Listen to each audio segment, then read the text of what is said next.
waan idin salaam saaxiibada qiimaha badan ee channelkeena ku xiran meel kastoo joogtaan ku soo dhawaada barnaamijkeena akhbaaraadka haday taa markii kuugu horeysay boqonaysa channelka nagu cusub tahay subscribe na saarana ilooban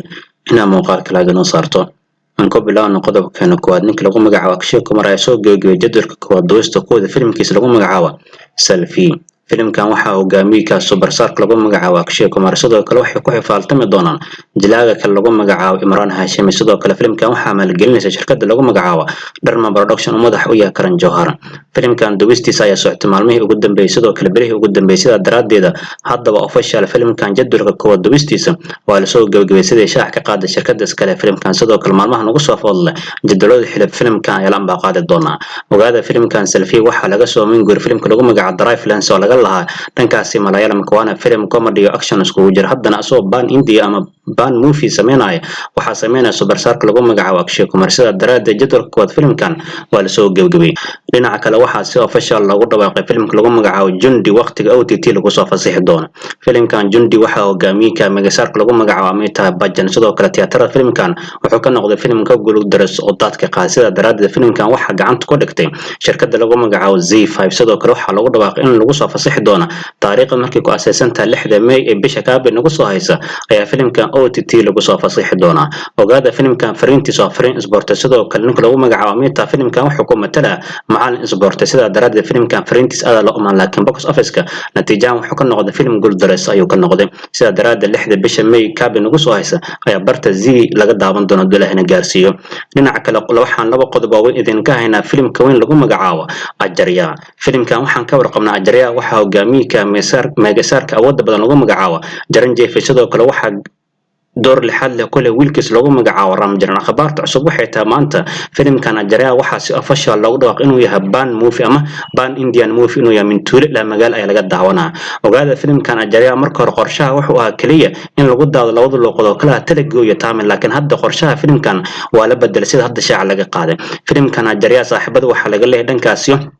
fanka loo yaqaan tooriga xaruntooda ay tahay Hyderabad maalmihii ugu dambeeyay bilihii ugu dambeeyay saaxiibada qiimaha badan filimka lagu magacaabo Tarbar Ar wuxuu noqday blockbuster sidoo kale filimkan waxa laga lahaa dhankaasi Telugu ban movie ayuu sidoo kale filimka lagu magacaabo superstar lagu magacaabo Allu Arjun filimkiisa Pushpa The Rise ka soo qabsaday tiyaatarada gudaha Hindiya daafaha caalamka sida daraadeed hadda waa official sida hadda shaaca laga qaaday filimkan Ajarya asna waa film ban India luqadaha ugu caansan dalka Hindiya ayaa lagu daawan doonaa haday noqoto Tamil Telugu Malayalam Hindi sidoo kale maantana filimkan waxa si shaac lagu qaaday luqadda Afindiga ama sidoo kale dayuubinka Afindiga filimkan waa la soo gabagabay saaxiibada filimkan Ajarya waxa la daawan doona 29 bisha aan ku jirno ayaa la daawan doona sidoo kale filimkan gabdhaha hogaamiyaal waxa ka gabdhaha kala Abuja Haji sidoo kale Kajal Agarwal filimkan door lixaad ay ka qaadanayaan sida daraadeed hadda waa official filimkan Ajarya waa ban movie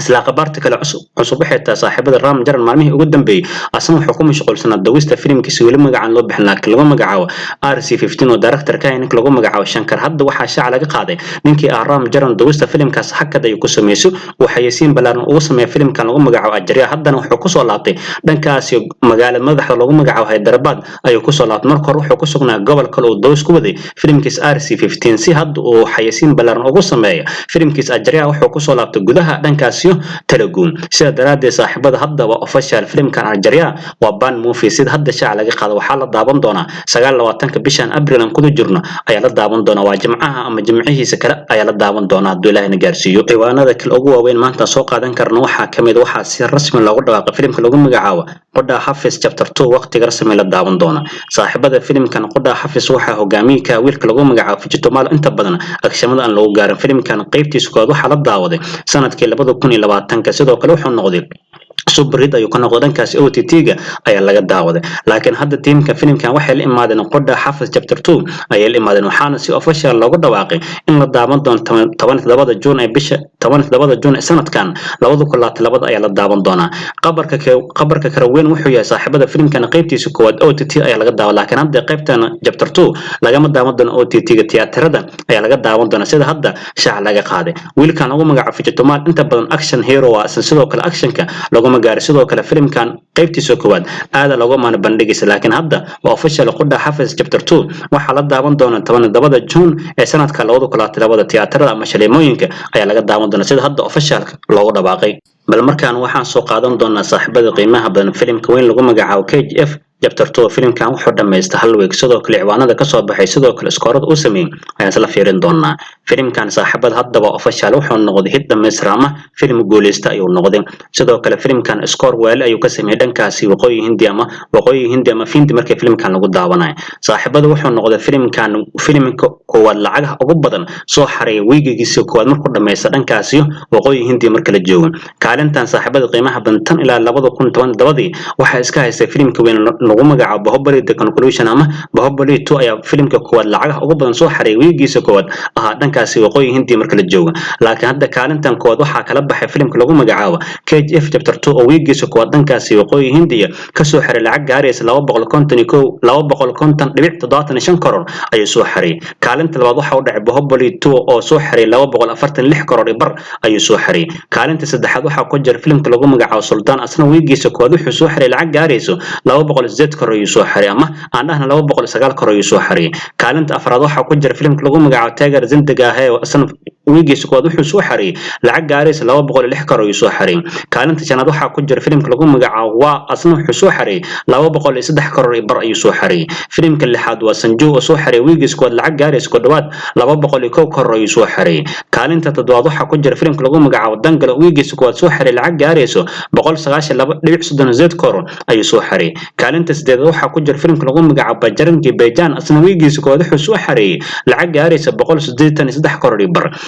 kaalinta sagaalaad waxa ku jira filimka lagu magacaabo BK asna weegiisa koowaad wuxuu soo xareeyay lacag gaaraysa 181.26 karoor ayuu soo xareeyay kaalinta tobnaad waxa ku jira Doom 3 asna weegiisa koowaad wuxuu soo xareeyay lacag gaaraysa 173 karoor tobanka film weegood koowaad lacagaha ugu badan soo xareeyay dhankaasi waqooyi hindi marka la jooga taasoo ku tusinaysa saaxiibada qiimaha badan Bollywood ka dhulka inta lagu imaado ayaa ciid la cunsinaya maadaama labada film lacagaha ugu badan weegood koowaad soo xareeyay laga leeyahay dhankaasi Telugu sidoo kale fanka loo yaqaan Karnataka ayaa laga leeyahay sida daraaddeed hadda kadib saaxiibada qiimaha badan Bollywood ka xandaabkooda ayaa lagu barbarsan doonaa sida daraaddeed KGF chapter 2 kaalinta koowaad ayuu noqday filimka koowaad lacagaha ugu badan weegiisa koowaad soo xareeyay bal markaana saaxiibada qiimaha badan waxaan soo qaadan doonaa ganacsiga guud uu sameeyay KGF chapter 2 maadaama filimkan hadda uu dhameystay weegiisa koowaad إنما بعد ما صاحب القيمة بن سيدا هراء وقدر واجن فيلم كان ويجي سكواد إنه كنا قندون هدا مصرا أيان سيس هذا سيدا درد هدا وفشل الفيلم كان سيدا دشاع على قاعدة هدا مصرا ينقدم فيلم كان مركان فيرن ويجي سكواد صاحب القيمة بن قليا حجر ذا قي وحي كالين سامي جاراي